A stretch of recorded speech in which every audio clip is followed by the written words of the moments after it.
سیاه‌دونه رو همتون شنیدید و مطمئنم که تو خونه همه هست و استفاده هم میکنید. کار بسیار خوبی هم میکنید و حتما نوشیجان کنید و میل بکنید، چون بی‌نظیره.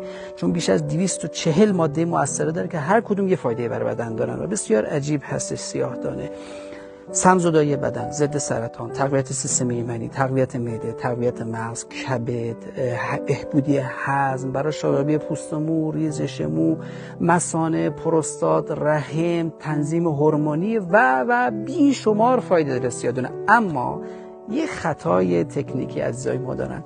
سیاه‌دونه رو خشک و خالی میخورن که محرک گلو و معده هستش و محرک صفرا هستش و جایز نیستش. یا سیاه‌دونه رو با عسل ترکیب میخورن که اون هم نسبتا خوب هستش. روش اصلی مصرف سیاه‌دونه اینطوری هست که شما سیاه‌دونه رو کف یه ظرف میریزید، کمی سرکه میریزید روش، میمانه این سرکه یک شب، بعد سرکه رو صبح میریزید کنار و اون سرکه برای شستشوی سر استفاده کنید، برای ریزش مفید هستش. 3 شب این کار رو تکرار میکنید.